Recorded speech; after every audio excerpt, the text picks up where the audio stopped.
Bonjour, bonjour, c'est Anne, ta coach grossesse. On se retrouve aujourd'hui pour échanger sur un sujet qui est parfois délicat, c'est celui de la déclaration de grossesse. C'est parti!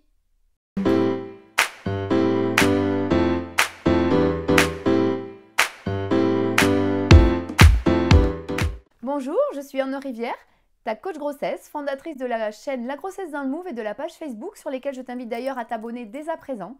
Je suis donc sage-femme de formation et maman de 3 loulous, oui, rien que ça. Donc pendant plus de 10 ans de pratique, j'ai accompagné des centaines de femmes et de couples sur le chemin de la maternité.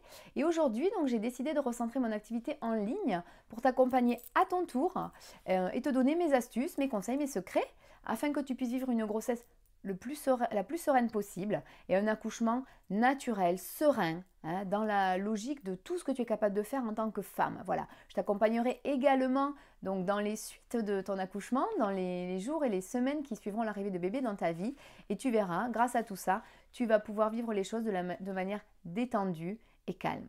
Alors on se retrouve aujourd'hui pour discuter ensemble de quelque chose qui dérange les mamans. C'est cette fameuse déclaration de grossesse. Tu sais, ce fameux papier bleu et rose là, qu'on te remet au décours d'une consultation chez ta sage-femme ou ton médecin gynéco ou généraliste.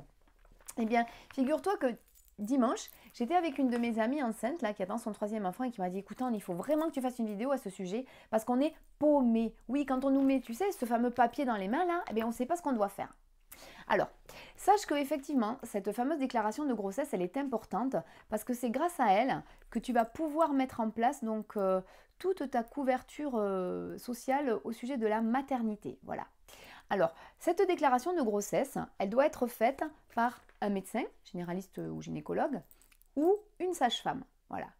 Et à quel moment il est important qu'elle soit faite? Eh bien, il faut qu'elle soit faite et surtout adressée aux organismes compétents, dont je vais t'expliquer après. Avant, c'est bien noté sur la première page, avant ta 14e semaine de grossesse. Avant la fin, pardon. C'est-à-dire avant la fin de ta 16e semaine d'aménorrhée. Alors, c'est vrai qu'entre semaine de grossesse, semaine d'aménorrhée, parfois on est un peu paumé. Mais en gros, semaine d'aménorrhée, c'est à partir du premier jour des dernières règles, voilà, avant d'être enceinte. Alors que le premier jour de grossesse, c'est le jour de la conception. Voilà. Alors, cette déclaration, elle va être donc complétée, comme je te l'ai dit, par le professionnel qui suit ta grossesse, afin justement de noter sur cet encart, je ne sais pas si on voit bien là, ici, la date présumée du début de grossesse.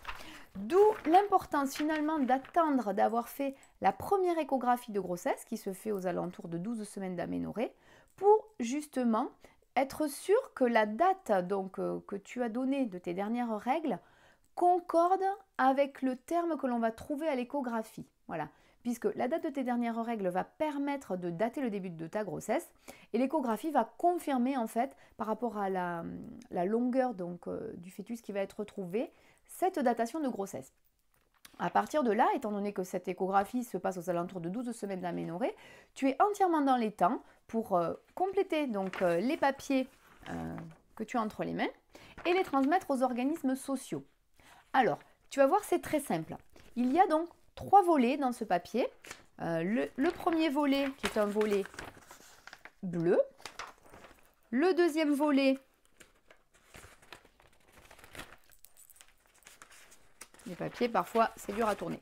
Le deuxième volet donc qui est également un volet bleu. Et le troisième volet qui est un volet rose. Les 2 premiers volets bleus devront être adressés à ta caisse d'allocation familiale ou à défaut, selon le régime duquel tu dépends, à ta caisse de mutualité sociale agricole ou encore pour les travailleurs SNCF dans la caisse de la SNCF. Voilà.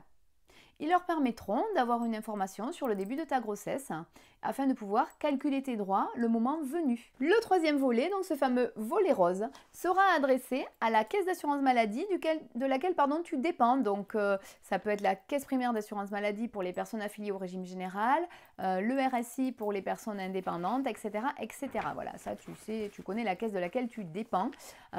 Et tu adresseras ce fameux volet rose associé aux ordonnances d'examen sanguin déjà effectuées afin de pouvoir avoir une prise en charge à 100% au niveau de ces bilans.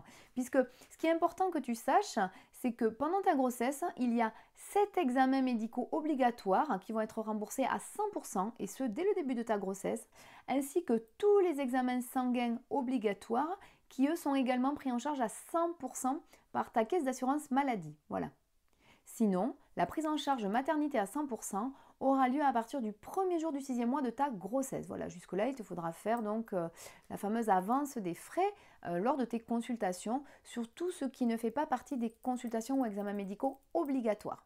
Voilà, donc j'espère avoir été claire pour que tu puisses d'ores et déjà donc compléter cette déclaration de grossesse et l'adresser aux organismes compétents en temps et en heure. Voilà, donc tu as vu, c'est très simple. L'idéal, c'est d'attendre d'avoir passé sa première échographie, ce qu'on appelle l'échographie de datation, aux alentours de 12 semaines d'aménorrhée, pour avoir bien confirmé la date de début de grossesse, et ensuite envoyer donc les documents suivants à la fois à ta caisse d'assurance maladie et à ta caisse d'allocation familiale. Donc voilà, les 2 volets bleus au niveau de ta caisse d'allocation familiale et le volet rose à ta caisse d'assurance maladie, avec les ordonnances, les bilans qui ont été donc faits au début de ta grossesse. Hein, donc c'était un de ta coach grossesse.